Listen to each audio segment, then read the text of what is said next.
Olá, meus amigos, muito boa noite. Nessa quarta-feira, dia 17 de novembro, 19 horas e 1 minuto, estamos aqui hoje com muita honra, recebendo Ranieri Menezes, meu amigo lá de Pernambuco, e com a minha esposa, minha doce Raquel, aqui como ouvinte, que ela vai participar da live muito mais como ouvinte, porque esse assunto é realmente muito bom, muito denso, muito profundo. E aí a gente, como verdadeiro cristão, como católico que a gente não pode perder esse tema. Então, ela vai ficar aqui também para interagir com a gente, perguntar. Eu mesmo vou perguntar muita coisa para o nosso convidado. Então, em primeiro lugar, antes da gente começar a live, vamos deixar que ele se apresente. Ranieri, fala sobre você, quais são suas atividades, é, o que você faz, enfim, fala sobre si aí. E aí eu queria mais uma vez agradecer a sua presença aqui no nosso canal, porque você realmente vai elevar o nível do debate hoje. Boa noite a todos, obrigado pelo convite, Guilherme.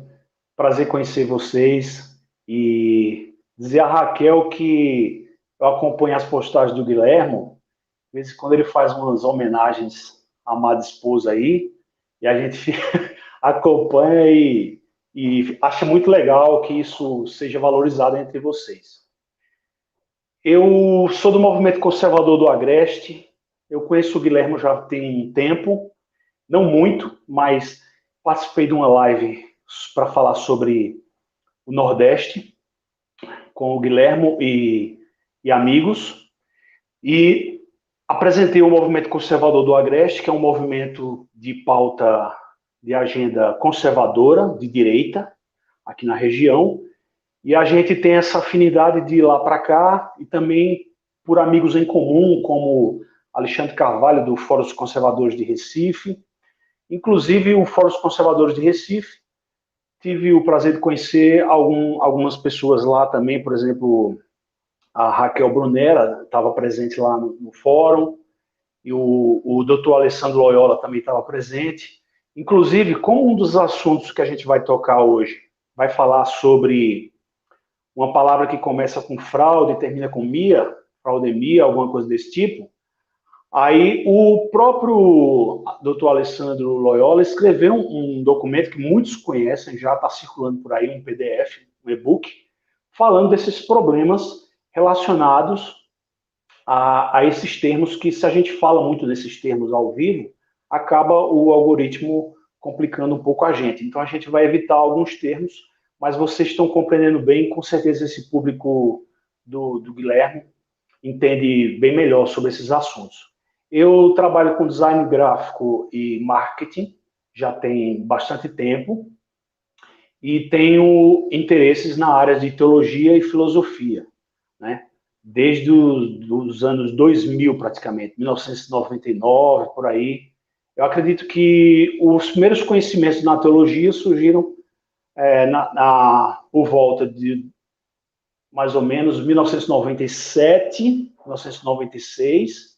Eu já tenho 52 anos e já tenho uma caminhada aí pela fé protestante, que a gente chama também de fé evangélica.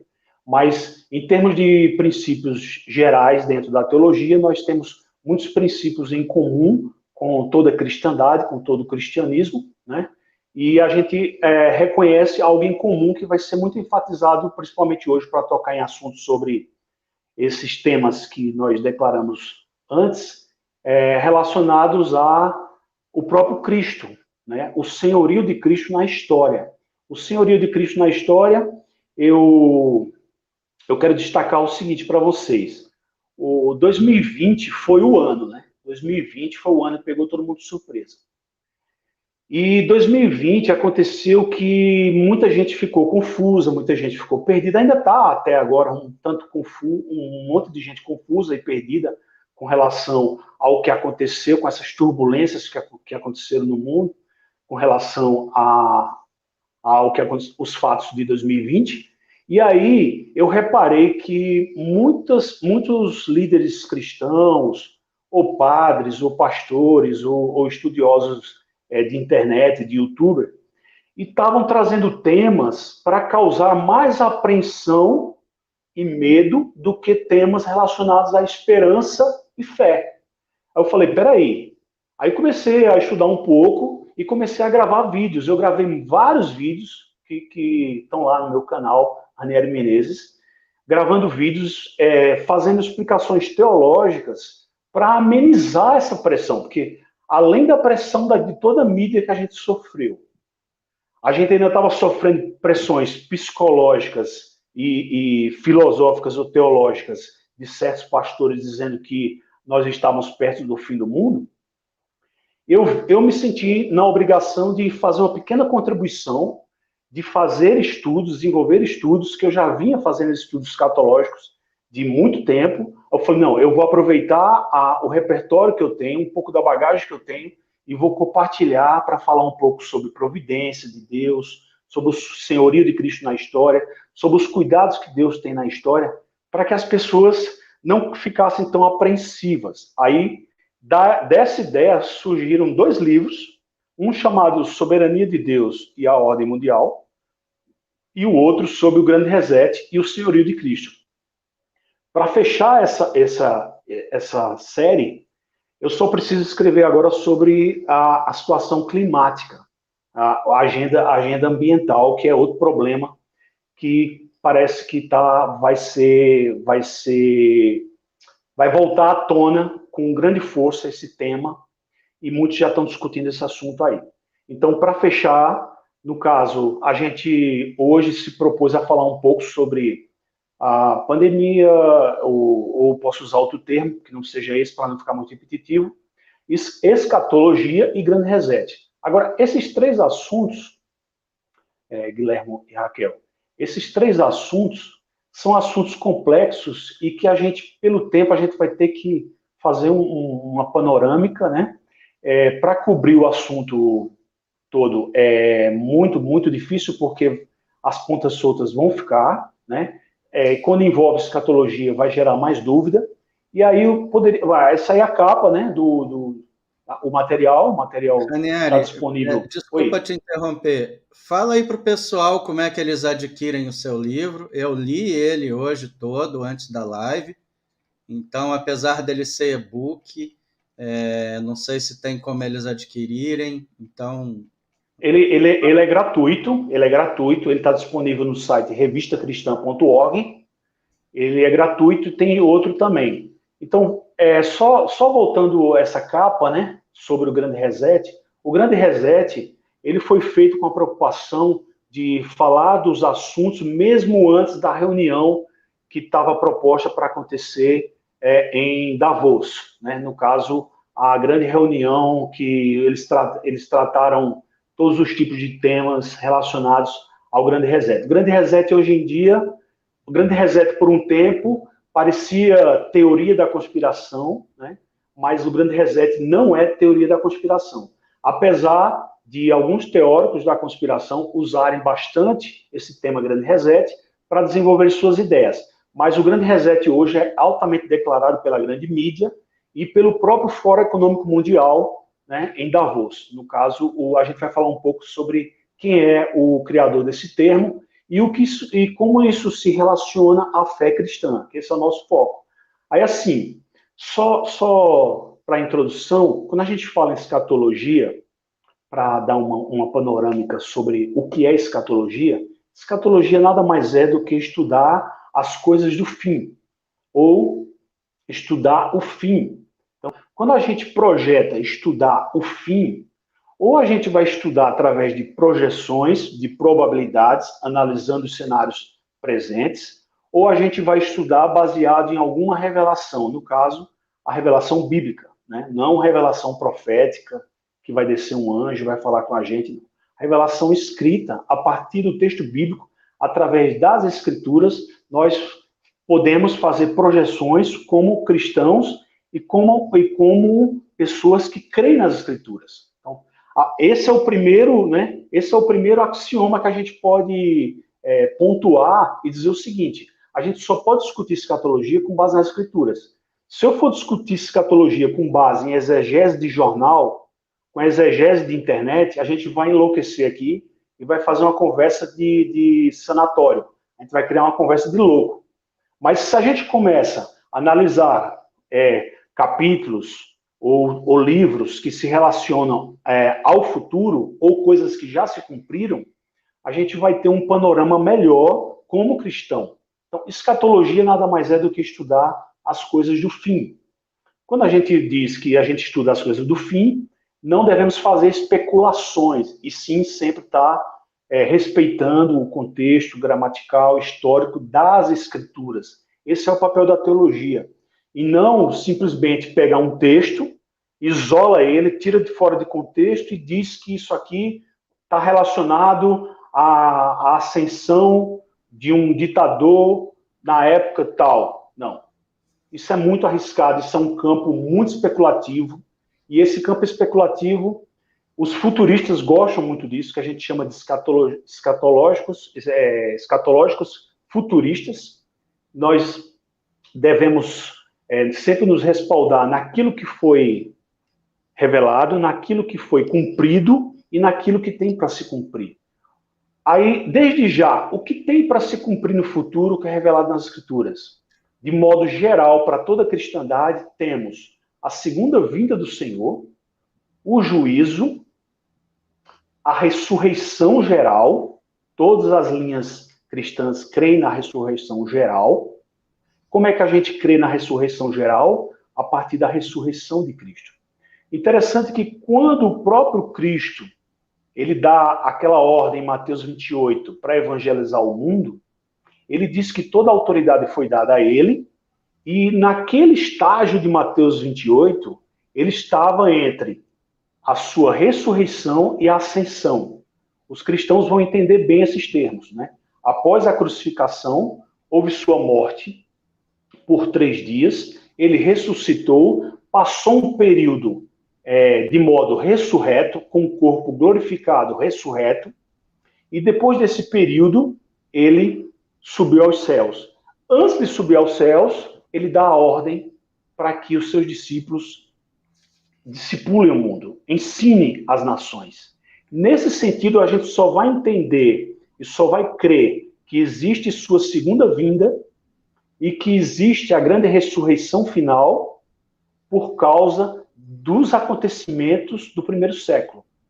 O que comprova para nós, e nós cremos pela fé, que Cristo voltará e que ele ressuscitará a grande massa de humanos, de pessoas, para o juízo, que isso é algo inimaginável, é algo assim que faz a gente pensar que é algo extraordinário. Eu não tenho palavras para falar sobre um dia de julgamento, um dia de juízo. A gente ouve muito falar em dia de juízo, dia de julgamento em filme, em música, mas quando a gente vai para as Escrituras, a base é essa, é a ressurreição e o poder que ele tem de governar, de juiz e o poder de ressuscitar.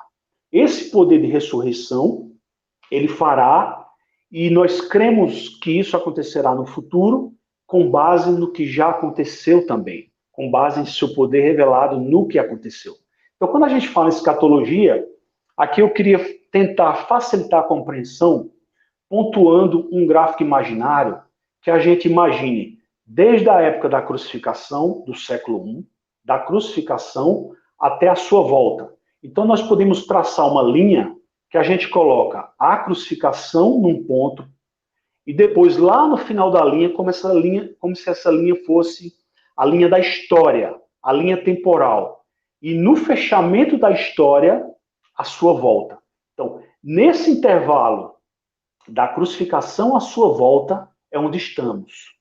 E onde nossos antepassados passaram e onde ainda teremos história. Nessa linha do tempo, pela cosmovisão cristã, entre a crucificação e a sua volta, é onde nós estamos na expectativa dos acontecimentos e a história se desenrola.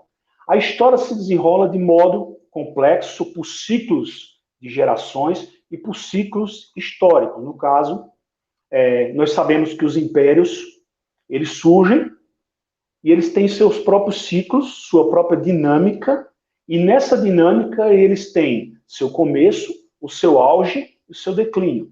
Assim aconteceu com o Império Romano, assim aconteceu com o Império Grego, assim aconteceu com o Império Egípcio e vários outros impérios, babilônicos e outros. Então, nesse sentido, nós temos que perceber que nessa linha do tempo, essa linha do tempo hoje, a partir da crucificação, a partir do nascimento de Cristo, nós temos há aproximadamente 2.000 anos. 2.000 anos não é nada comparado ao período histórico total da história humana. E antes desses 2.000 anos? O que acontecia antes desses 2.000 anos? Existe alguma relação que a gente pode projetar para o futuro? Nós podemos, por exemplo, ir para Gênesis, que a gente vai dar um salto muito maior para o passado, antes do nascimento de Cristo. E a gente, quando vai para Gênesis, nos primeiros capítulos, capítulo 1, capítulo 2, capítulo 3, ali a gente tem como que o conteúdo, a base, o fundamento para toda história futura. Como assim? Lá em Gênesis, nos primeiros capítulos, vai ter a promessa daquele que esmaga a cabeça da serpente. Esse esmagamento da cabeça da serpente, que se você procurar algumas imagens, você vai encontrar vários desenhos no Google Imagens, bem aquelas iconografias antigas, cristãs e judaicas, demonstrando um pé, um calcanhar, que esmaga a cabeça da serpente. Então, nesse contexto do esmagamento da cabeça da serpente, nada mais é do que já uma profecia germinal de um futuro que iria se desenrolar e de uma inimizade entre o povo de Deus e o povo que não é de Deus, no caso, os inimigos de Deus. Os inimigos de Deus na história, nós temos relatos de civilizações antigas até os dias de hoje. Então, tudo que se levanta contra Cristo, tudo que se levanta contra Deus, nós podemos afirmar que isso é uma característica, né, anticristã, e uma característica que a gente pode, de modo muito superficial, chamar de anticristo. O anticristo, aqui já entrando em assuntos escatológicos, o anticristo, muitos projetam o anticristo como um personagem, um ditador, como já foi no passado apontado para Napoleão, e não era Napoleão. Isso dentro da escatologia do senso comum. Foi apontado para Hitler, o anticristo, e não era Hitler. Depois apontaram para a Rússia, e hoje acho que estão apontando para a China, e estão apontando para alguma nação ou algum personagem político. E isso se chama escatologia do senso comum. Por quê? Biblicamente, nós não encontramos nada que comprove esse pensamento. Esse pensamento é um pensamento equivocado, que não é bíblico. É um pensamento mundano. É um pensamento mundano. Né? Isso. Ele vai se desenvolvendo no decorrer da história, ele vai sempre se adaptando. Ele é muito camaleônico. Tipo, alguém dizia que ia ser o Trump. Só uma hipótese. Aí o Trump saiu. Quer dizer, aí fica aquela inconstância, fica aquela subjetividade extrema. E o que se pode afirmar? O que se pode afirmar que desde Gênesis é que todo inimigo que se levanta contra a palavra de Deus age com o espírito de um anticristo. Por quê? Quando a gente vai para textos como João capítulo 1, Hebreus capítulo 1, e que diz que no princípio o próprio Cristo é Deus, que Deus faz parte, que Cristo faz parte da eternidade, e Cristo é o próprio Deus. Cristo é o próprio Deus, é uma afirmação 100% cristã. Qualquer movimento cristão que não afirma que Cristo é Deus, Deus com D maiúsculo, a segunda pessoa da Trindade, se a gente negar a Trindade, nós estamos jogando no lixo grandes verdades bíblicas e revelacionais. Ranieri, Oi. Isso daí que você falou de Cristo ser Deus, até para você dar uma pausa aí, se você me permite, Sim, eu queria traçar um pequeno. Eu queria falar rapidamente sobre cristianismo primitivo, sim, porque lendo o livro e-book seu, o seu e-book hoje, tem uma hora lá que você fala de Roma antiga. E aí isso sim, despertou em mim essa fala, que é, em primeiro lugar, o cristianismo primitivo, que é desde a crucificação até mais ou menos sim, o século quarto ou talvez sim, quinto, mas é ali nos sim, primórdios. E aí o que você sim, falou era aquela heresia chamada arianismo versus o sim, cristianismo, catolicismo. Ainda, sim, então, esse arianismo, que eram os povos que era muito comum, por exemplo, povo bárbaro, povo germânico, todos eles eram adeptos desse arianismo, que foi sim, depois reconhecido uma heresia, que dizia sim. que Jesus Cristo não era Deus, Jesus Cristo não Uhum. era visto como Deus. E aí Isso. veio a Santíssima Trindade, que dizia que Jesus Cristo e Deus era a mesma. E aí tinha o Espírito Santo, Deus e Jesus Sim, Cristo, que se opunha a sim, esse arianismo. Então você veja como tudo isso envolve esse final dos tempos. Tudo isso sim, envolve escatologia.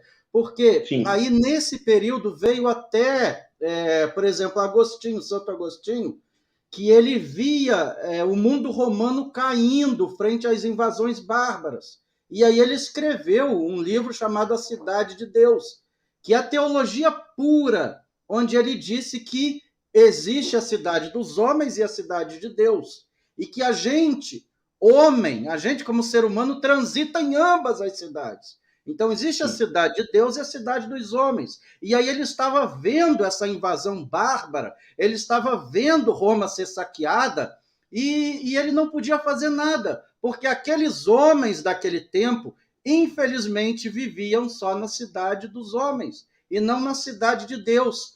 E aí e aí as pessoas daquela época que viam as invasões bárbaras deviam pensar sim. que era esses O dias fim. apocalípticos. Com certeza eles pensavam. E aí começava aquela discussão, Ranieri, que quando Roma parou de cultuar os antigos deuses pagãos, a cidade deixou de ser protegida, porque Roma, em 1200 anos, nunca tinha caído. E aí este Deus, né, criado por Jesus Cristo e católicos, não protegeu a cidade. Então é essa discussão também. E aí veio Sim, também essa discussão, e aí veio o mundo bárbaro, e aí o resto a gente já sabe da história. Mas aí que talvez tenha começado essa discussão escatológica, porque com certeza as pessoas daquele tempo achavam que o mundo estava acabando. E a gente viu sim, que o mundo não acabou, o mundo prosseguiu, veio agora a pandemia, muita gente está achando que esse é o final dos tempos, e não é o final dos tempos. O final dos tempos, exatamente. ninguém sabe quando é o final dos tempos e nem como ele será, nem como ele será. E aí, por Sim, isso que a gente, lendo a Bíblia, interpretando a Sagrada Escritura, a gente não pode ser anacrônico também. sim, Ah, tem aqui uma cabeça de dragão, achar que vai aparecer dragão. Não é assim, sim. são tudo simbolismos. Então, Simbólico, metafórico. essa discussão escatológica, ela vem desde aquele cristianismo primitivo. Sim. Então a gente precisa saber, é claro, eu digo o seguinte: quando chegar o dia, eu acho que eu vou saber reconhecer os sinais. Eu acho, espero, que eu consiga reconhecer os Vamos, sinais. vamos caminhar um pouquinho que a gente vai entender melhor. Olha só, me permita, Guilherme, Hebreus capítulo 1, está escrito, havendo Deus, verso 1, havendo Deus antigamente falado muitas vezes, de muitas maneiras, aos pais pelos profetas, nos falou nesses dias pelo Filho, o Filho Cristo, a quem constituiu herdeiro de tudo. Olha a afirmação em Hebreus. O Filho, a quem o Pai constituiu herdeiro de tudo, e por quem fez também o mundo. Aqui começam as nossas fundamentações. Esse herdeiro, herdeiro de tudo. A afirmação é que o herdeiro de tudo é Cristo, não um homem, não um político, não um anticristo, não o diabo. O herdeiro de tudo é o próprio Cristo, Deus Filho, por quem fez também o mundo, verso 2. Agora vê que interessante o verso 3. O qual sendo, o próprio Cristo, sendo o resplendor da sua glória, olha que palavra magnífica. Cristo é o resplendor da glória do Pai, do Criador, e expressa a imagem da sua pessoa. E mais, sustentando todas as coisas pela palavra do seu poder, havendo feito por si mesmo a purificação por nossos pecados, assentou-se à destra da majestade nas alturas. Veja que palavra maravilhosa, mostrando que ele é herdeiro de tudo, ele estava junto com o próprio Pai na formação, na criação do mundo, ele é o resplendor da glória do Pai, expressa a imagem do Pai, sustenta todas as coisas pela palavra do seu poder e está sentado à destra da majestade nas alturas. Esse é o Cristo que nós devemos afirmar. Não aquele Cristo distante, transcendente, um Cristo muito distante da nossa realidade, né? Como se Deus tivesse criado o mundo e abandonado o mundo. Aí a gente para pensar e começa alguns questionamentos. Mas, voltando até o contexto que você falou, né, do século I, aqueles cristãos primitivos que receberam essa mensagem que eu estou acabando de ler em Hebreus, eles reconhecendo que o próprio Cristo é herdeiro de tudo e sustenta todas as coisas segundo o seu poder, está em majestade nas alturas, exaltado. Esse Cristo, os cristãos daquela época, vendo o mundo desmoronar, que o mundo estava desmoronando em termos de ordem, em termos de paz, né? Que existia politicamente uma paz, a Pax Romana, que existia e que dominava aquele mundo antigo, que era possível viajar com menos problema, era possível comercializar com menos problema. E depois, com essas invasões bárbaras, os cristãos daquela época, eles podiam ler esse texto e dizer, mas espera aí, como é que a gente crê nesse Cristo que tem o controle de todas as coisas e olha ao redor do mundo, olha ao nosso redor, olha ao redor na situação, pelas circunstâncias e vê que o mundo está se deteriorando. Como conciliar isso? Esse mesmo questionamento deles é o questionamento que a gente tem agora. A gente está vendo certas situações de decadência e a gente diz, como Deus está agindo no mundo hoje? Esse Cristo é um Cristo que realmente exerce poder e autoridade e governa o mundo, ou ele não governa, ele é só algo criado, imaginado, é algo meramente religioso? Então, esses textos, por exemplo, que diz que ele tem essa majestade, que ele tem esse poder, que ele tem essa autoridade, e lá em João vai dizer que ele é o Logos, João capítulo 1, e também em Colossenses vai dizer que ele tem todo o poder sobre os principados e potestades, poder sobre tudo. Como conciliar que Cristo tem o poder sobre tudo e, ao mesmo tempo, olharmos para as circunstâncias do mundo e ver o mundo em decadência? E mais uma coisa, Ranieri, eu queria... Você fez eu me lembrar também, Apocalipse 22, 11. Quem é injusto, continue na injustiça. Quem é sujo, continue com sua sujeira. Mas quem é justo, continue praticando a justiça e o santo santifique-se ainda mais. Ou seja, isso que a gente, como católico, quer, atingir a santificação. Mas aí eu queria traçar o seguinte paralelo, Ranieri, ainda de Roma antiga. Quando Roma começou a cair, quando ninguém conseguia proteger fronteira mais, e veio aquela horda de povos germânicos que primeiro ultrapassaram a fronteira do Rio Danúbio, depois ultrapassaram a fronteira do Rio Reno, depois passaram pela Galha, ninguém mais se... Eu fico imaginando o seguinte, imagine você, uma pessoa do século V, do ano 405, lá em Roma, lá na sua casa do Palatino, vendo aquele monte, era impossível. Eu acho que deveria ser igual, realmente igual ao fim do mundo. Ou era, no mínimo, a explosão de uma bomba nuclear. O mundo ia acabar ali. Saques, destruição, violência. Entraram na cidade. Essas pessoas entraram na cidade para saquear. Ninguém conseguia parar. E aí o que aconteceu? Doenças. No cristianismo primitivo, as pessoas regressaram ao paganismo. Inclusive, o próprio Santo Agostinho fala muito bem disso na obra Cidade de Deus. As pessoas daquele período retornaram ao paganismo. Nossos antigos deuses jamais permitiriam a cidade eterna ser invadida. E aí, o que a gente vê hoje nesse mundo moderno de hoje, do século XXI, nesse mundo da pandemia? A substituição de Deus pela ciência. Esse é o novo Deus, cientificismo. As pessoas estão agora cultuando a ciência. Então, isso também tem a ver com a escatologia. Quer dizer, mas aí é um simbolismo muito forte. Isso na escatologia chama de escatologia. De achar que isso é aquela separação de justos e ímpios. Então, a gente também poderia traçar esse paralelo.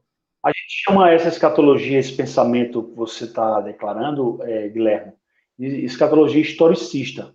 A escatologia historicista, ela é como se os ciclos da história se repetissem ao decorrer da história. Então, você está fazendo uma ponte entre o que aconteceu no passado e hoje, e alguns fazem isso, viu? Isso se chama escatologia historicista, que, por sinal, é uma forma também de se pensar, é uma forma válida de se pensar, porque a história é cíclica, a história se repete. Agora sim, quando a gente vai lá para o primeiro século e vê, por exemplo, em Mateus 24, que Cristo está fazendo profecias, que Jerusalém e o templo seriam destruídos, como foram. O templo e a própria Jerusalém e toda a Judéia foi perseguida e destruída pelo Império Romano no ano 70 do primeiro século. Então, esse contexto foi profetizado por Cristo, que não ficaria pedra sobre pedra. Deus usou o Império Romano para punir aquela nação, aquela geração que Jesus chamava de geração má. E, a partir do momento que aquela geração foi punida, séculos depois, aquele que puniu foi punido. O Império Romano ruiu. Quando o Império Romano ruiu, por um lado, a igreja ela teve que se dispersar por causa das perseguições. Em vários momentos, a igreja ela sofre diáspora. Essas diásporas são as fugas por causa das perseguições. E Deus, por sua providência, usa as perseguições na história da igreja como formas de levar o evangelho para mais longe. Nós sabemos que, na Idade Média, a Europa bárbara, ela foi evangelizada praticamente por monges. Por monges, por exemplo, ali na Inglaterra, Escócia, São Columba e outros que eu não estou lembrando agora, mas eram monges que eles participavam de ordens monásticas. Os monastérios... Onde hoje é a Irlanda, né, Ranieri? Onde hoje é a Irlanda, e aí foi um monge chamado Patrício. São Patrício. Isso. Exatamente. O Patrício exatamente. evangelizou a Irlanda inteira, aquele povo celta da antiguidade. Exatamente. Eles saíam nesse período entre a queda do Império Romano e um período maior da Idade Média. O movimento da igreja foi de refúgio.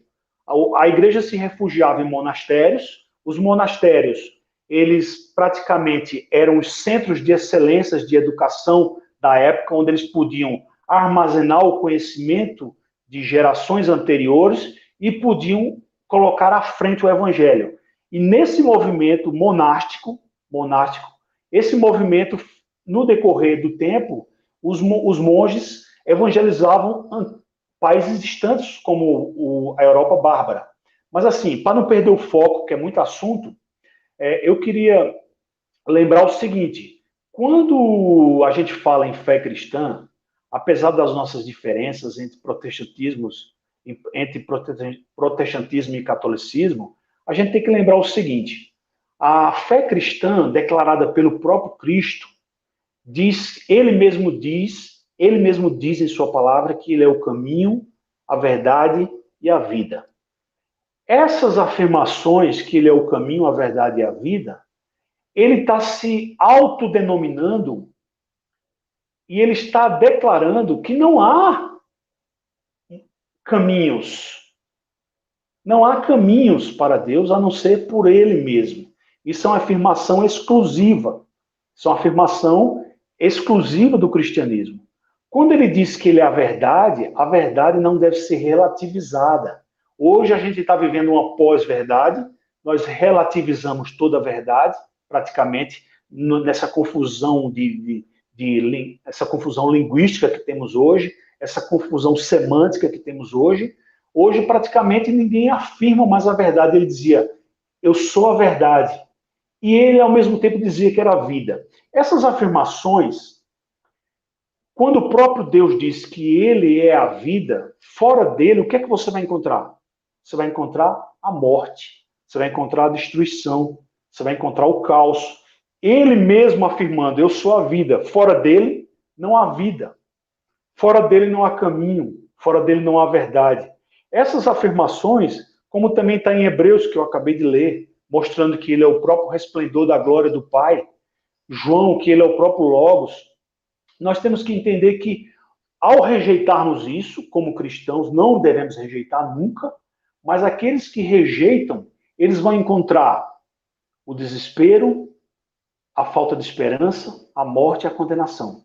Nesse sentido, quando a gente projeta as especulações futuras, ou a gente projeta vida, ou a gente projeta esperança, ou a gente projeta fé, ou a gente vai projetar desespero. E muitas vezes quem usa essas armas do desespero são as pessoas más que usam para os seus próprios benefícios, como por exemplo na política. Nós somos testemunhas que há ideologias políticas que se baseiam no medo. Há ideologias políticas que se baseiam na falta de esperança, porque você olha para o futuro e você não vê nada que possa te fortalecer. Então, nesse sentido, a fé vem para nos fortalecer. Então, quando a gente fala em escatologia, nós estamos falando de futuro. Ao falarmos de futuro, temos que buscar esperança e fé, e não futuro sombrio, distopia e coisas terríveis no futuro. Apesar das circunstâncias. Por quê? Apesar das circunstâncias do século IV, como você citou, do século V, ao decorrer dos séculos, as gerações tiveram suas mudanças e muitas mudanças foram positivas. Olha, alguém já comparou o seguinte: você prefere viver hoje, no século XXI, com todos esses problemas que nós estamos vivendo, ou você quer voltar 100 anos atrás e viver aquele período de guerra e pandemia? Compara. Compara só essa pequena janela de tempo, de 100 anos. Quem tiver juízo não quer voltar. Era Mas muito pior. Ranieri, aí entra o aspecto moral desse mundo pós-moderno, onde você falou da relativização. Você sabe que eu sou um crítico do relativismo. Relativismo nada mais é do que moral. Quando você começa a agredir a moral, atacar a moral, você vai relativizando valores. Então, realmente, há 100 anos, 200 anos, a vida era dura, meu caro. A vida, a gente não. Eu já estaria devendo, com 47 anos, talvez eu já estaria morto, porque as pessoas viviam até os 40. Mas o ser humano, justamente por estar mais próximo de Deus, ele tinha valores morais que hoje, infelizmente, eles estão cada vez mais sendo flexibilizados. A gente não precisa viver uma vida dogmática. A gente não precisa ser escravo de dogma. Isso é um dogma, eu não discuto, é uma verdade absoluta. Mas, por outro lado, a gente não pode transformar, por exemplo, a ciência numa verdade dogmática. Essa pandemia está mostrando bem isso. E aí, Ranieri, hoje, antes da live, eu estava falando com a minha doce Raquelzinha aqui embaixo sobre escatologia. O que ela acha do fim do mundo? E aí ela tem um monte de teoria. Então, Raquel, você quer fazer alguma pergunta para o Ranieri dessas suas dúvidas aí? Ou até agora está tudo bem? Tá?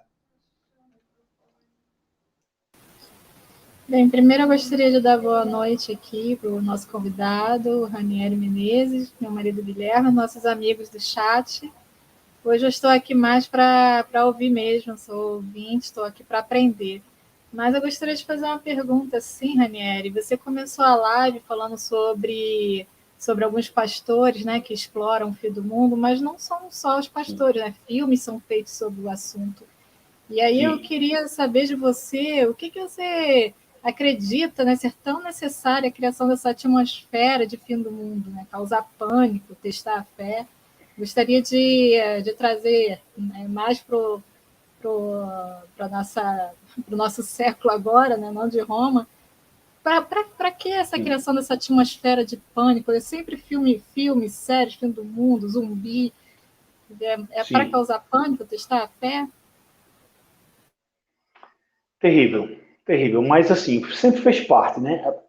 A mente humana, quando a gente tenta enxergar a antropologia pela Bíblia, a antropologia bíblica, a gente vai ver que o homem, ele, como diz o próprio Santo Agostinho, né? Ele é pecador por natureza. Você vai ali para o Salmo 51, por exemplo, e outros salmos, vai declarar, a própria palavra vai declarar, que desde o ventre da nossa mãe já nascemos corrompidos e em pecado. Esse sentido de corrupção e pecado, isso a gente chama na teologia de queda. A queda faz parte da natureza humana. E nessa queda, a mentalidade é corrompida, o ser humano é corrompido, a natureza é corrompida. E essa luta entre a corrupção, a queda e a redenção é a história do cristianismo.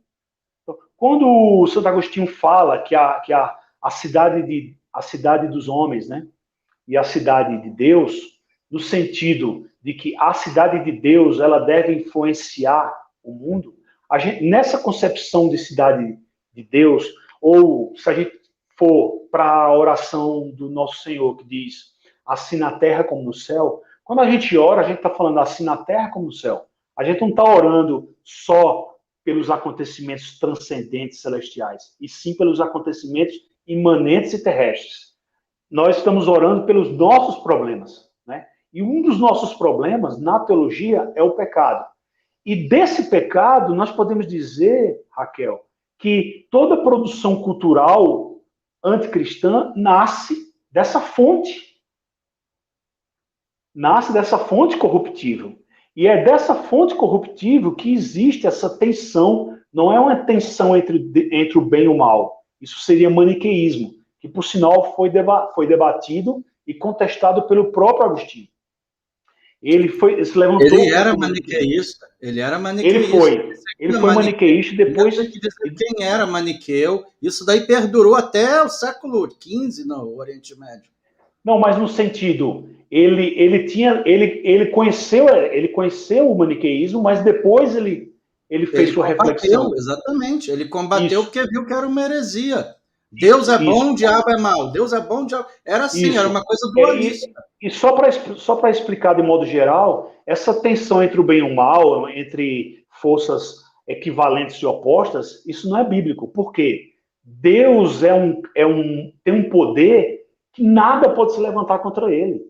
Nada equivale ao seu poder. Não existe essa imagem de ficção de ter Deus contra o diabo. Deus é Senhor do universo. Deus é Criador e onipotente. Onipotente que nada se compara. Nenhuma criatura se compara com o Criador. Então, nesse sentido, fechando esse parênteses, voltando à questão cultural, a corrupção que é produzida por ficção, por filme, é decorrente da queda.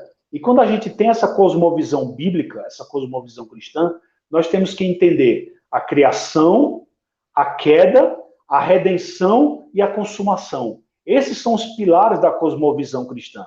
Eu vou repetir. Nós temos a criação, a queda, a redenção e a consumação. Entendendo esse conjunto, a gente vai entender essa tensão que a gente vive no mundo com relação ao que cremos, a nossa fé e ao que acontece no mundo. Então, essa produção de medo.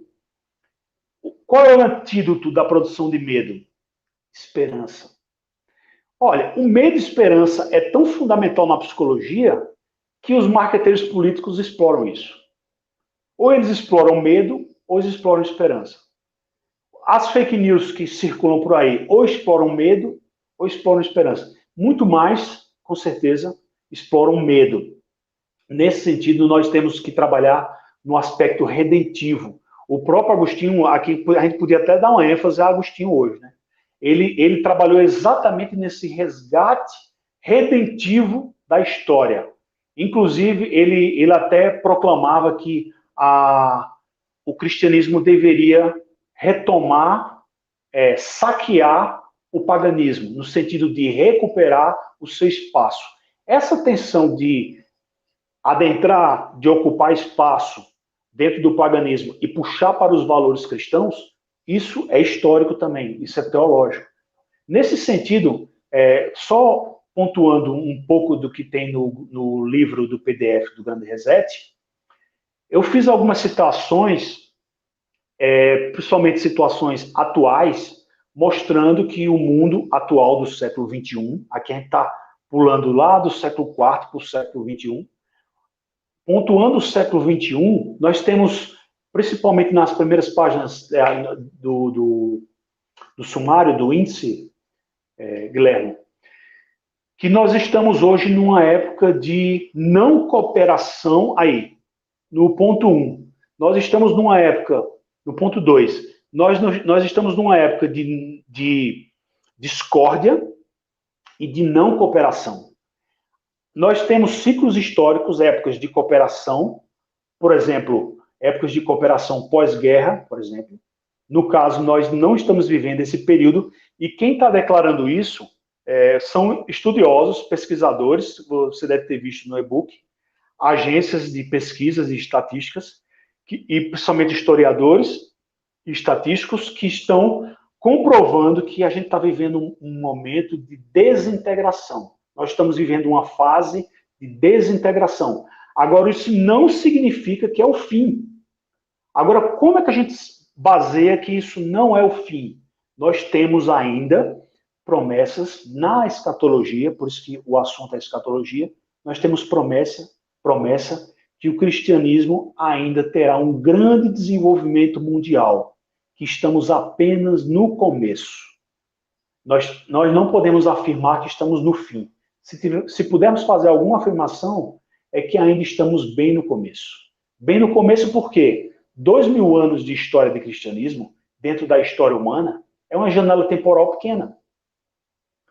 Quando os cristãos reconhecem que a autoridade vem do próprio Senhor e que ele tem um senhorio e soberania sobre a história, aqui eu tenho, no PDF tem vários e vários textos bíblicos que vão afirmar a soberania de Cristo na história, nós vamos entender o seguinte, que apesar dessa configuração atual do mundo, uma coisa desde já podemos afirmar, e isso desfaz 90% da escatologia do senso comum.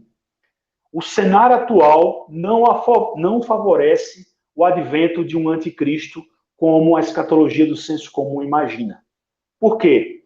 Ele precisa de uma unificação política e religiosa, segundo o senso comum escatológico, para que tenha o poder. E isso não está se configurando no momento. Isso, para onde você estudar, você vai ver que, um exemplo de 2020, o fenômeno do que aconteceu em 2020, de crise de saúde.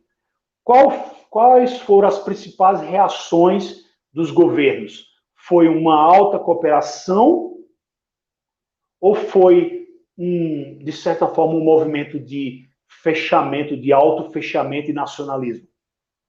Você acha que em 2020 o globalismo ou o nacionalismo se fortaleceu?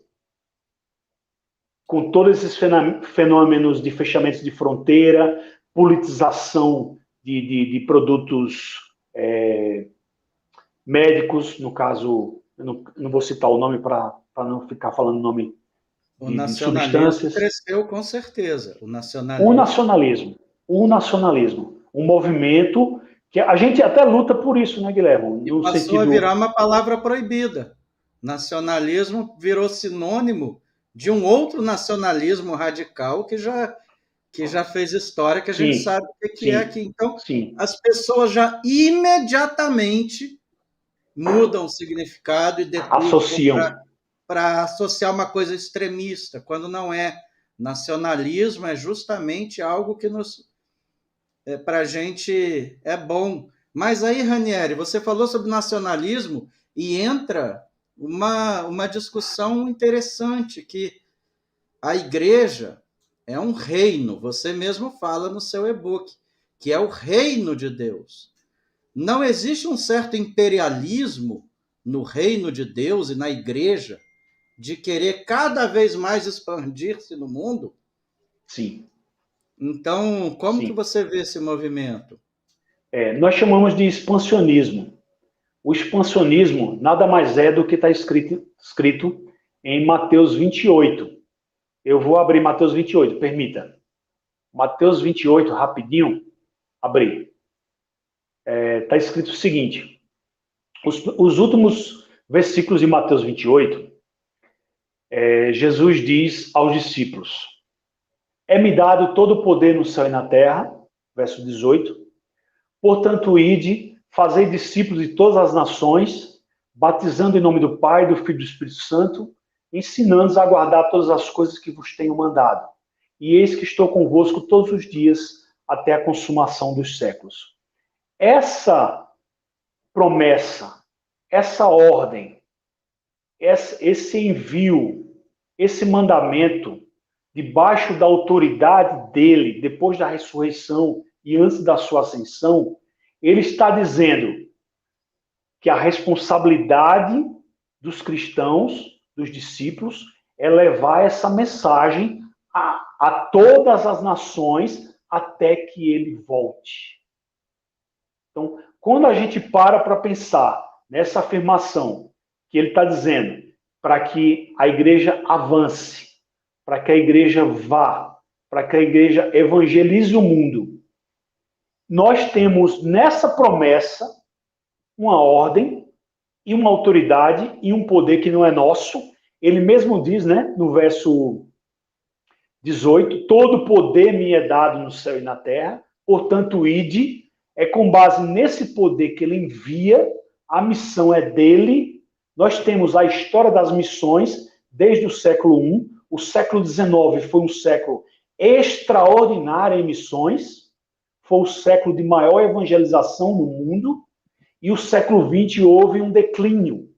Só que nós temos o século XIX com expansão, o século XX com um declínio.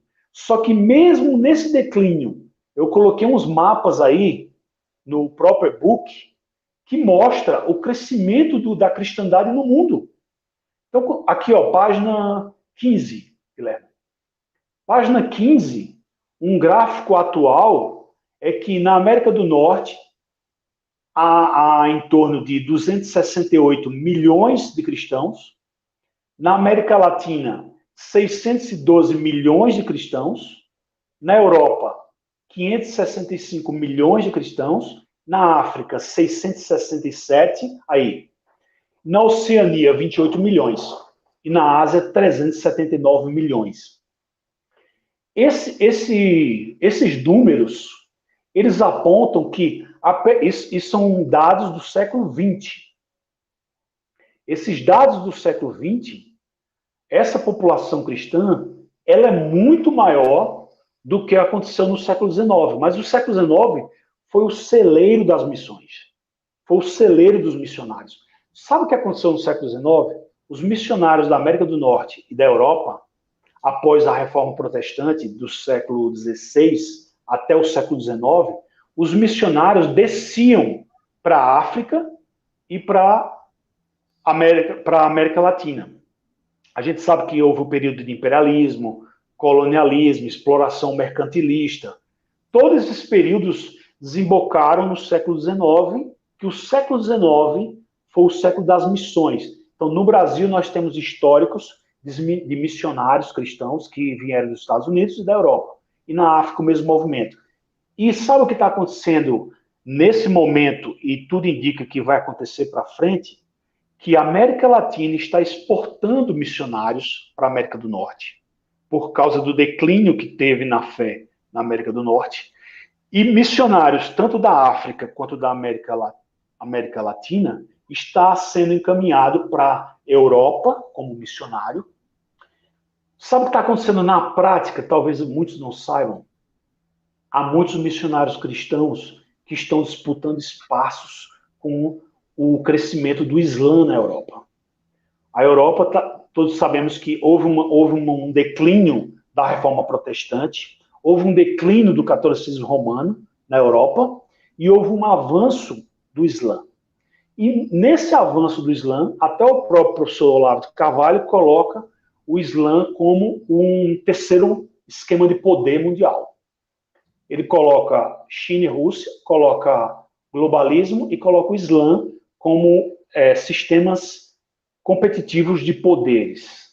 Eu incluiria nesse, obviamente, como cristão, que nós estamos também nesse desenvolvimento, e a sua pergunta é, você acredita que, de certa forma, esse crescimento do reino é um imperialismo? Mais ou menos isso, você perguntou? Sim. Sim. E o que se espera próximo da volta do Senhor? Um maior crescimento desse cristianismo. Agora, não temos tempo aqui para explicar toda a base teológica para provar, mas eu vou te dar 2 exemplos rápidos. Um é a promessa que Deus deu a Abraão, que ele seria pai de muitas nações, de uma grande multidão, incontável como a areia da praia e como as estrelas do céu. Quem são esses? O apóstolo Paulo vai dizer que são os gentios alcançados. Somos nós. E temos a promessa daquela pedra que destrói todos os impérios, que está lá em Daniel, capítulo 2, capítulo 7, que mostra que a pedra, que é Cristo, ela cresce e tem um conhecimento, o seu conhecimento abrange a terra, como diz os profetas Isaías e outros, que esse conhecimento ele vai envolver o mundo como as águas cobrem o mar. Algumas promessas eu citei aqui rapidamente. Ranieri, a Raquel, hoje, ela falou, na gente conversando, né, debatendo, e ela disse que quando chegar esse dia, que ninguém sabe quando vai ser, você mesmo acabou de falar da vinda de Nosso Senhor, ninguém sabe.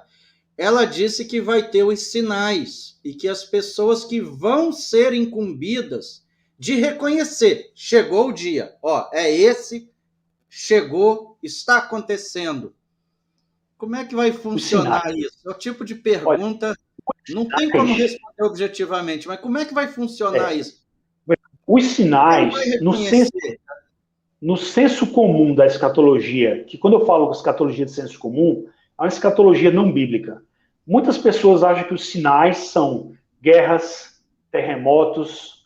Isso é muito colocado em filmes e outras coisas. Agora, com base em quê? Com base numa interpretação equivocada, principalmente em Mateus 24. Então, é por isso que nós não temos esse tempo para estudar Mateus 24. Mas Mateus 24 aconteceu com a destruição de Jerusalém, do templo. E é uma promessa do próprio Jesus dizendo que aquilo ia acontecer, e aconteceu. Aí as pessoas dizem, os sinais vão ser epidemias, os sinais vão ser catástrofes, maremotos, guerras. Isso é uma distorção bíblica. Agora, quais são os sinais? Por isso que eu vou até pedir licença aos ouvintes, né? Licença aos ouvintes e compreensão dos ouvintes, que eu estou trazendo uma perspectiva totalmente, que a gente chama de perspectiva preterista e perspectiva pós-milenista. Isso distorce um pouco do senso comum da escatologia. Então, eu gostaria assim de pedir a compreensão de vocês para que vocês depois pesquisassem melhor o que é pós-milenismo e o que é preterismo. Preterismo no sentido preterismo parcial ou preterismo total. Para que vocês investiguem melhor isso. Para que vocês entendam que esses sinais que dizem que é muito comum que acontecerão antes da volta do Senhor são distorções bíblicas. Sabe quais são os sinais? Aí aqui eu vou responder de forma bem objetiva, Guilherme. Um dos sinais está lá em Romanos, capítulo 11. Romanos, capítulo 11, eu vou falar algo que talvez vai surpreender alguns, mas está escrito, não é novidade. Romanos, capítulo 11, que vai falar sobre a conversão em massa dos judeus étnicos no futuro. A conversão dos judeus é um sinal escatológico. Pronto, eu já estou te dando pelo menos uma resposta, Raquel. A conversão dos judeus é pelo menos um sinal escatológico da volta do Senhor. Romanos 11 está escrito: digo, pois, porventura rejeitou Deus seu povo? De modo nenhum. Por quê? O apóstolo Paulo está afirmando o seguinte. Ele está fazendo uma pergunta retórica. Deus rejeitou seu povo no sentido, o povo de Deus, o judeu, o povo inicial de Deus, o povo da aliança, do pacto. Esse povo, quando Cristo veio, eles fizeram parte do complô contra o próprio Cristo, em grande parte, e levaram ele à crucificação junto com os romanos. Tanto os judeus daquela época quanto os romanos provocaram a crucificação e a morte do Senhor Jesus Cristo. Aí o apóstolo Paulo, como discípulo de Cristo, ele diz: porventura Deus rejeitou o seu povo? De modo nenhum. Eu também sou israelita, da descendência de Abraão, da tribo de Benjamim.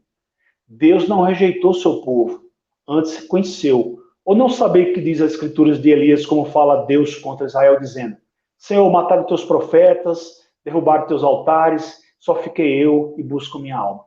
Aqui o apóstolo Paulo está fazendo uma referência às profecias que o próprio Cristo passaria por esse sofrimento dos profetas. Mataram os teus profetas. Né? E aí o texto mais para frente vai dizer que, verso 7, o que Israel buscava não alcançou, mas os eleitos alcançaram. Tanto os judeus que creram, quanto os gentios alcançaram, e outros foram endurecidos. Como está escrito, Deus deu sono profundo para eles, para que eles não ouvissem. E aí o texto continua, o capítulo é longo, e aí ele vai falar, lá no final, ele vai mostrar que existe essa expectativa de que aquele povo inicial, que é considerado o ramo natural, que são os judeus, eles participarão da colheita, eles participarão dessa conversão. Então, todo esse capítulo, depois vocês olhem com bastante calma, capítulo 11, 12 e em diante, vocês vão ver que nesse sentido, o apóstolo Paulo está trabalhando exatamente que Deus tem um plano para os judeus. E agora veja, na teologia se discute se esse plano é para o judeu étnico ou para o judeu espiritual. Aí é uma especulação teológica. Ou se aplica para todos aqueles que creem e pela fé são filhos de Abraão, ou para esse povo. Só que o contexto é muito forte. E o próprio Paulo diz, por acaso Deus rejeitou o seu povo? Eu sou israelita. E aí ele dá todo o contexto que ele é um israelita. E aí, Ranieri, será que tem relação com aquela parte do livro do Apocalipse que fala que serão 144 mil israelitas ou judeus? Tem um trecho aqui? Não? Não. Aquela parte dos 144 mil eu falo pela perspectiva pós-milenista preterista, que aqueles 144 mil, Deus deu livramento aos seus quando houve a invasão do Império Romano naquela região da Judéia. Deus deu livramento àqueles 144 mil. No sentido, esse 144 mil pode ser simbólico ou pode ser literal. Mas é certo que Deus deu um grande livramento. E sabe qual foi a forma que Deus deu um grande livramento ao seu povo antes da destruição do Templo de Jerusalém para os habitantes da Judéia do século I? enviando seus profetas e enviando cartas. Por exemplo, Apocalipse, até praticamente o capítulo 20, para arredondar, para aproximar, até o capítulo 20, é o apóstolo João fazendo um alerta, um aviso sobre o que o Império Romano ia fazer com a região.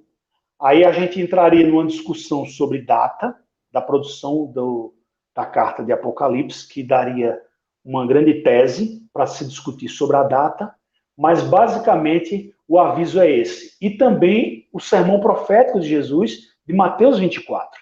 O sermão profético, juntamente com as cartas, exortando o perigo naquela região, fez com que muita gente escapasse. E esses 144 mil exatamente se coloca nesse ponto. Ô, Guilherme, ou a gente enxerga esses 144 mil como algo que aconteceu e recebeu um livramento, ou a gente vai jogar para o futuro. E vai acontecer esse livramento ainda no futuro. Ranieri, e mais uma pergunta, sem querer tirar teu escalpo aqui. Você é daqueles que acham que arrebatamento é salvação, ou é uma coisa que deve ser interpretada literalmente, gramaticalmente? Eu entendo que é salvação, até porque no juízo final tem o julgamento, o justo e os ímpios. Então, eu sou daqueles que acha que não vai ser aquele arrebatamento físico, e vai ser mais espiritual. O que você acha disso? São dois pontos de vista. Tem, mais uma vez, a escatologia dispensacionalista, que é a escatologia mais popular hoje em dia, ela diz que, de repente, as pessoas vão sumir do carro, vão sumir, vai ficar só a roupa, aquela coisa de ficção, Então, assim, tem esse lado muito literal, de repente as pessoas serem abduzidas, e tem aquele lado também, aquele aspecto do juízo final, que na volta do Senhor, ele arrebata a sua igreja literalmente para começar o juízo. Esse é outro ponto de vista. E o terceiro ponto de vista é esse que você falou, uma questão de espiritual, uma questão simbólica e espiritual. São três aspectos.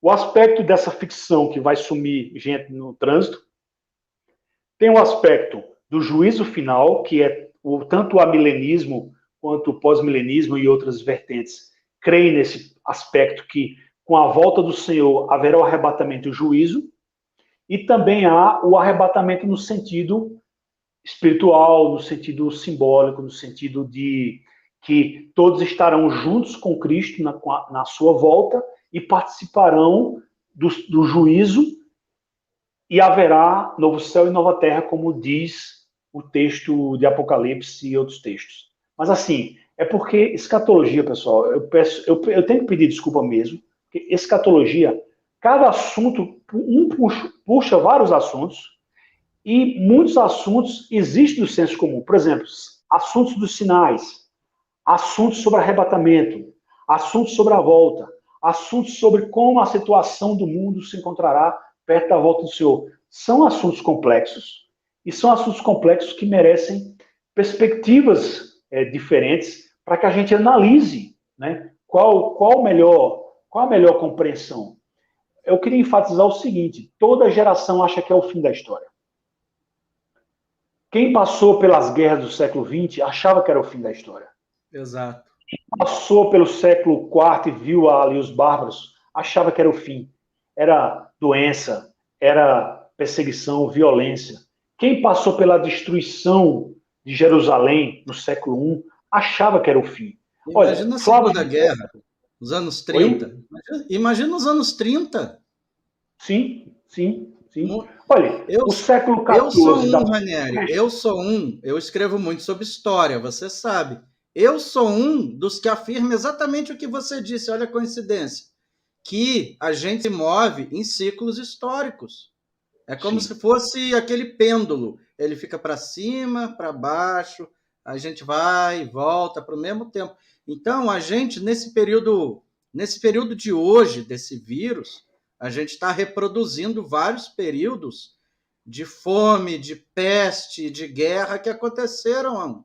Inclusive, você fala no seu livro isso, da guerra de quarta e quinta geração. Então, a gente está replicando o mesmo ambiente.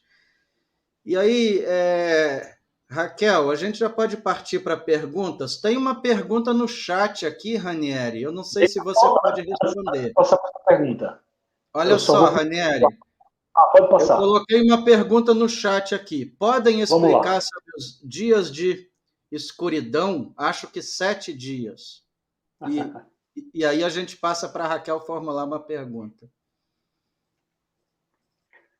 Então, muitas afirmações que retiradas do contexto, analisadas como uma frase de impacto, né? Uma frase que haverá escuridão, ou que haverá fogo, ou que haverá guerra, ou que haverá destruição. A gente precisa ter aquele cuidado hermenêutico e exegético de olhar para as escrituras e respeitar o seu contexto histórico, gramatical e espiritual, porque somos da fé, somos espirituais. Nesse sentido, quando a gente analisa um ponto ou outro que é obscuro, pela própria saúde da boa interpretação, nós devemos comparar textos mais obscuros com textos mais claros. Isso é uma regra de hermenêutica. Então, nesse sentido, quando a gente olha para um texto que vai falar sobre escuridão, muito provavelmente, dependendo do livro, ele é simbólico. Exemplo, Apocalipse é altamente simbólico. Apocalipse fala de monstros, fala de besta, fala de vários aspectos astrofísicos, que se a gente levar para o campo literal, dá um filme de ficção. Então, existe também um sentido simbólico e espiritual para entender aquela passagem. Essa passagem em si, eu preciso dar referência dela, mas essas passagens sobre elementos astrofísicos são muito provavelmente relacionadas a símbolos de juízo. Muito provavelmente, e tanto pela hermenêutica judaica, quando Deus revelava pelos profetas fenômenos físicos, esses fenômenos físicos muitas vezes eram simbólicos e representavam juízo de Deus sobre os homens. Então, nesse sentido, eu digo que praticamente esse texto se refere a algo simbólico. Então, é o que eu posso dizer. Ranieri, eu não sou exegeta e nem sou hermeneuta de Sagrada Escritura, mas sempre que eu leio escuridão na Sagrada Escritura, eu interpreto como ausência de luz. Luz no sentido de, sabe, aquele mito da caverna. A pessoa está presa na caverna sem ver a luz. Luz no sentido de conhecimento, no sentido de você saber a verdade. Então, escuridão talvez aí signifique isso, ausência de luz. A pessoa Sim. que vive na ignorância.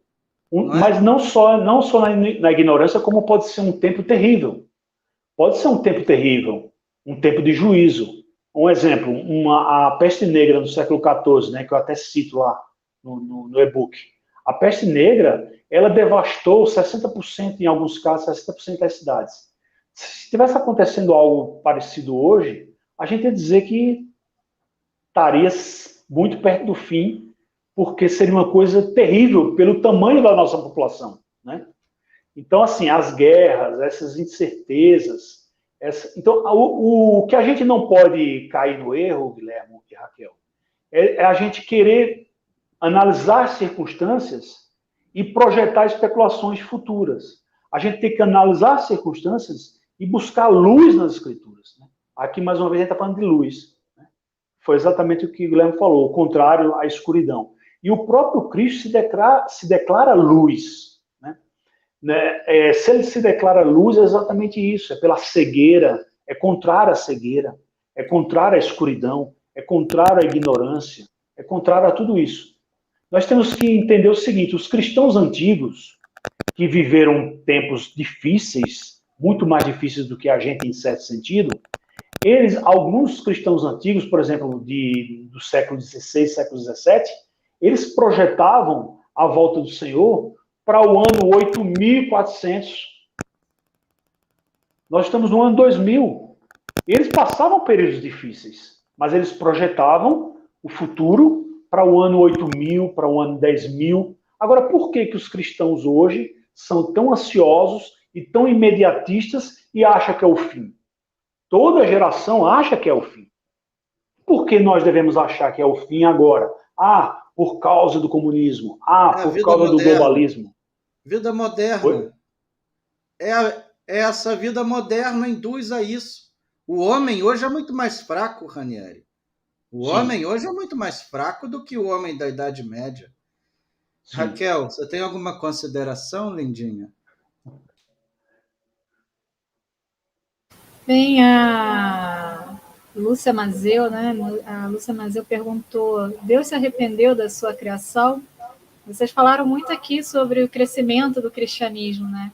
Esse crescimento do cristianismo não seria a maior prova da piedade, do amor de Deus para a arrecadação de boas almas antes do Apocalipse? Não seria arrependimento, então, não seria esse amor? Duas coisas. Primeiro, Deus não se arrepende. Isso é uma forma de linguagem para o nosso entendimento limitado. Porque o que Deus projeta, o que Deus faz é tudo perfeito. Deus não iria fazer uma obra para depois se arrepender. Isso faz parte do ser humano falho.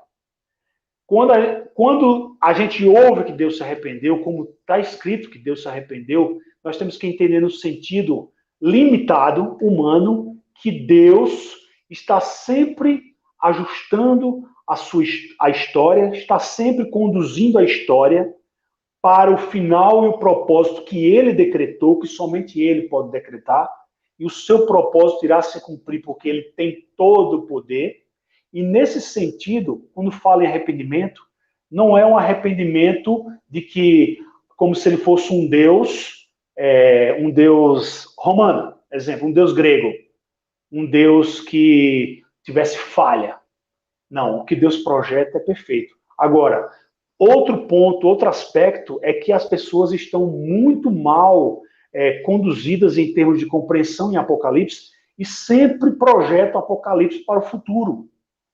Praticamente todo Apocalipse foi concretizado no século I com a destruição de Jerusalém e do templo. Essa é a afirmação que deve ser estudada. Talvez para muita gente isso seja muito novo. Talvez seja até uma heresia aos ouvidos. Mas se você analisa Apocalipse pelo aspecto... Isso é novidade para mim. Se ele já ocorreu, e a vinda de Cristo, então, Ranieri?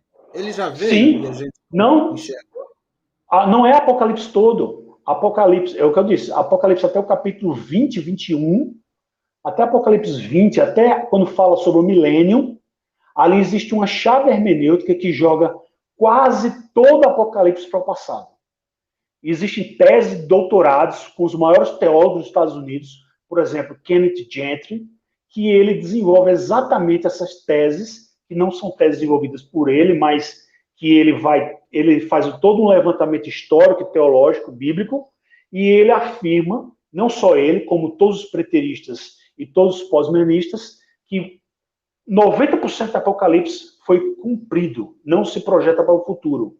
O que se projeta para o futuro em Apocalipse é o senso comum de criar esse termo Apocalipse, que está muito forte na mente das pessoas, como algo terrível para o futuro. O que nós temos para o futuro é uma grande conversão do cristianismo, uma grande expansão do cristianismo, uma grande conversão de novos cristãos e a volta do Senhor. Essa é a perspectiva da autoridade que ele declarou em Mateus 28. Mateus 28 se chama Grande Comissão. A Grande Comissão, ela não pode ser na história a grande decepção. Ela vai se concretizar. Existem os gráficos mostrando que a expansão está acontecendo. Eu acabei de mostrar um gráfico do século XX e o século XIX foi o século das missões. Então, assim, só para chegando perto do final, Guilherme, tem muitas passagens para afirmar isso, que os inimigos de Deus serão convertidos. O Salmo 87, verso 4, está dizendo, os inimigos de Deus serão convertidos. A parábola da semente, lá em Mateus 13, que é uma semente pequena, que vira uma grande árvore e aninha as aves, essa figura de linguagem está mostrando que o evangelho começou com a simplicidade de 12 apóstolos e se transformou nesse gráfico mundial. O incrível crescimento do reino, como diz a própria parábola, 30, 60 e 100 a proporção. Tem a parábola do trigo e do joio, está lá na página 26. A parábola do trigo e do joio, Mateus 13, Mateus 36 e Mateus 47, indica que o campo é o trigo. Existe o joio, mas o campo é o trigo. Existe a parábola do tesouro escondido. Mateus 13, a parábola da mostarda, do grão de mostarda. A parábola do fermento. Parábolas do próprio Senhor. Como é que a gente encaixa essas parábolas dizendo que tudo vai piorar e o cristianismo no final vai estar frágil, o cristianismo vai estar fraco, tudo vai estar mais fragilizado, decadente? Peraí, não está batendo escritura com a nossa percepção de situação. Esses são alguns pontos. Para finalizar mesmo, eu achei muito legal como você inicia seu e-book já com essa frase aqui que tem tudo a ver com esse mundo pandêmico de hoje, que você cita a Sagrada Escritura. Onde está o Espírito do Senhor, aí há liberdade. E isso é justamente o que a gente falou aqui desse mundo da pandemia que substituiu Deus pela ciência.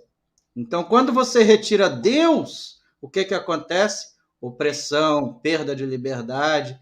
Então, é muito impactante para iniciar logo com isso.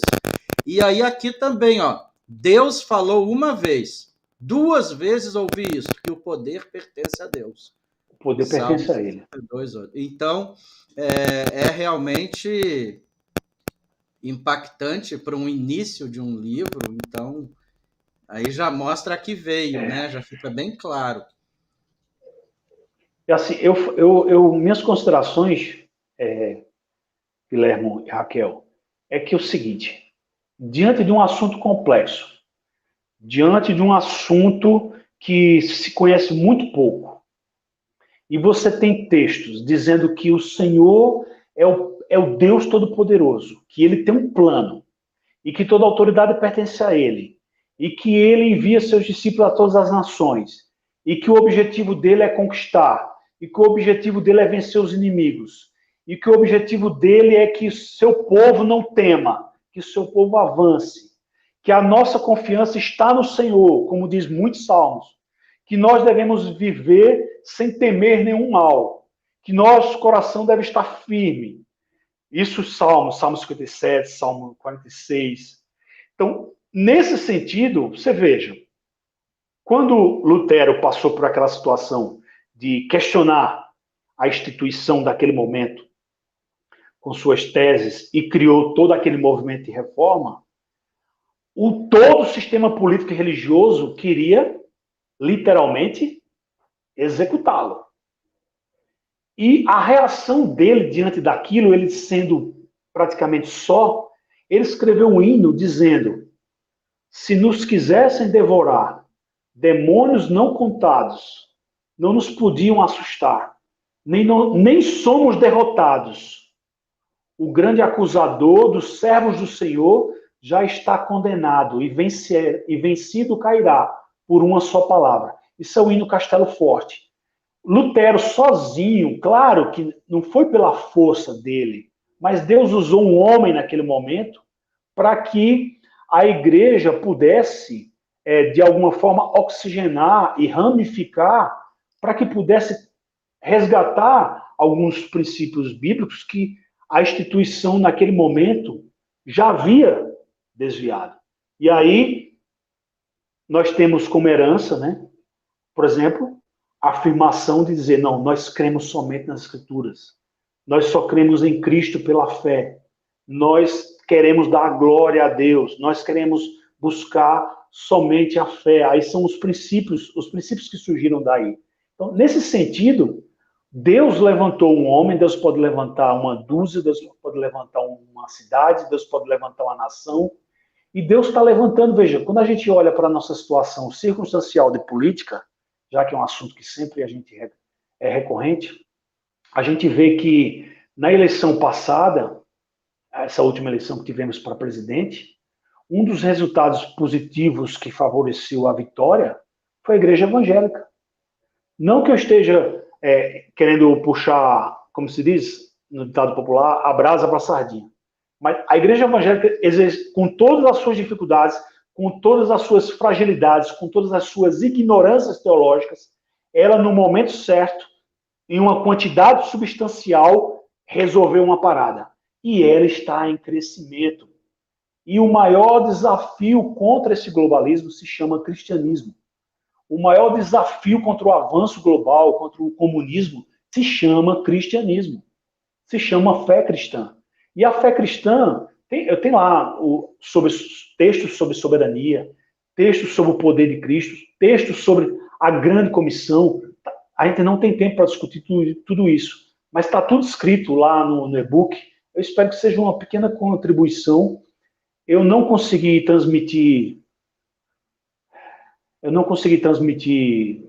a quantidade que eu poderia tentar transmitir no que foi escrito. Agradeço sua leitura, Guilherme. É um privilégio, uma honra você estar examinando esse e-book e tentando talvez um olhar diferente, uma perspectiva diferente, uma perspectiva para entender. Espera aí, quando você enfatiza a soberania de Deus na história, quem está no controle da história? Como acabará essa história? Essas são as perguntas que a gente está fazendo nesse livro. Raquelzinha, você quer dar suas palavras finais? Você quase não falou hoje, meu anjinho. Ficou quietinho. Bem como eu falei, eu vim mais como ouvinte, né, mais para aprender. E eu agradeço agora ao Ranieri, que nos presenteou com o seu tempo, falando de Deus entre amigos, sem nenhuma pregação apelativa. Eu desejo a você uma boa noite, a todos os amigos e amigas que estão aqui nos ouvindo. Tenham uma noite abençoada e fiquem com Deus. Agradeço. Bom, Ranieri, eu da minha parte, eu quero dizer aqui que eu disse no início que a gente traria uma grande pessoa. E isso daí é a comprovação. Ranieri é um intelectual, um erudito que eu aprendi tenho muito respeito pela opinião dele. E uma coisa muito boa, Ranieri, lendo seu e-book, eu vou repetir aqui. Pessoal, o mundo não vai acabar. O mundo não vai acabar. Isso que está acontecendo hoje é, sim, uma chacoalhada globalista, uma chacoalhada da esquerda no nosso estilo de vida, mas isso também é para nos fazer guardar a fé, em primeiro lugar, para que a gente restabeleça a fé em Cristo e para que a gente aprenda a ser mais forte, para que a gente se fortaleça, porque o mundo não vai acabar, como muito bem explicado pelo Ranieri. E aí, essa live ficou faltando muita coisa para a gente falar, mas eu queria até indicar um livro aqui, eu vou colocar maior aqui, para quem quiser ler sobre cristianismo. Ranieri, até para você, não sei se você conhece, esse livro aqui, ó, Joseph Ratzinger, que é um grande teólogo, Bento XVI, Introdução ao Cristianismo. Ele não fala sobre escatologia, mas aqui esse livro é belíssimo, Ranieri, e ele faz uma grande comparação de qual é a nossa função hoje, não como teólogo. A gente é teólogo amador aqui, essa foi uma live sobre teologia. E qual é a nossa função? Aí, Joseph Ratzinger, nesse livro, ele fala que a nossa função é igual a daquele palhaço no circo, do vilarejo, que o circo começa a pegar fogo, e ele vai para o vilarejo pedir ajuda. E aí as pessoas ficam, o palhaço ali está fazendo propaganda do circo. Ninguém leva ele em consideração. E ele querendo pedir ajuda, e ninguém leva ele a sério. Então, essa é a nossa função aqui como cristão. Nem vou falar evangélico versus católico, nós somos cristãos. Sim. Cristãos Essa bíblicos. é a nossa função. E a gente se sente, muitas vezes, iguais a esse palhaço, Ranieri. Que a gente vê o circo pegando fogo e a gente olha, o circo está pegando fogo, vem ajudar, e a pessoa fica rindo. Ah, o palhaço lá vai ter... Então, esse livro aqui vale muito a pena ser adquirido. Ele não deve ser muito caro. E ele o interessante foi Joseph Ratzinger, que é o interessante é que ele é considerado o Papa conservador e ortodoxo. Alemão, né? Alemão. Ortodoxo. Quando se diz que um Papa é ortodoxo, ele enfatiza principalmente esses aspectos da divindade de Cristo. Isso é muito fundamental, né? Porque assim, quando a gente fala em divindade de Cristo, Cristo sendo o próprio Deus, a segunda pessoa da Trindade, nós, ao enfatizarmos isso, nós temos que reconhecer com humildade que existe uma revelação dada por ele mesmo. Está escrito. Nós temos esses documentos. Agora, se a gente se afastou desses documentos, se a gente buscou ficção, se a gente buscou palavras especulativas, futuristas, e se perdeu no meio do caminho, é tempo de voltar. É tempo de voltar para as Escrituras. E, olha, eu acho que tem centenas de versículos bíblicos e explicações dos versículos bíblicos nesses PDFs que eu disponibilizei. E fala exatamente isso. Agradeço demais vocês, agradeço a audiência e peço, mais uma vez, a compreensão da audiência, que é um assunto complexo e um assunto que muitos nunca ouviram. Muitos nunca ouviram, mesmo sendo cristãos. Ou como cristãos foram contaminados. Você olha para Mateus 24 e Apocalipse, aconteceu no século I. Não é para jogar para o futuro, senão a gente vai fazer especulação futura. Agora, o que temos para o futuro? A segunda volta do Senhor, o juízo, a criação do novo céu, nova terra e a ressurreição. Nós temos isso aí para o futuro, de certo. Agora, anticristo, futuro sombrio, tribulação, apostasias e outros assuntos, isso é discussão escatológica sem fim. Ok. Então, pessoal, a gente fica por aqui. 1h32 já está mais do que suficiente. Quer dizer, esse assunto aqui rende uma live de uma semana. Talvez um dia a gente faça a segunda edição, mas por hoje a gente fica por aqui. Obrigado. Eu vi aqui que teve um certo problema no chat. Lúcia Mazeu. Se ocorreu alguma coisa de minha parte, me desculpe. Não quis ofender ninguém, eu só falei que a gente deveria levar a live a sério, porque o assunto é tortuoso. Então, se eu por acaso deixei transparecer alguma coisa no chat, Lúcia, me desculpa. Você conhece minha índole, jamais faltaria com respeito com ninguém aqui. Então, obrigado aí pela presença de todos. E a gente encerra por aqui. E amanhã a gente está de volta no canal comentando a live do presidente ao vivo. Ranieri, mais uma vez, Deus abençoe. Muito obrigado pela sua generosidade de vir aqui, dividir esse conhecimento com a gente, porque conhecimento sozinho não vale de nada. A gente tem que dividir o conhecimento com pessoas que se sentem preparadas para adquirir o conhecimento, porque não adianta você dividir conhecimento com uma pessoa que não consegue captar esse conhecimento. Então, a gente aqui se esforça para receber seu conhecimento sobre teologia e um dia eu vou te chamar de novo para vir aqui. Então, a gente fica por aqui, pessoal. Prazer, Raquel, prazer, Guilherme. Raquel, muito bom te ver aqui. Raquel, seja bem-vinda. Espero que você volte também. Abraço a todos. Ficamos por aqui.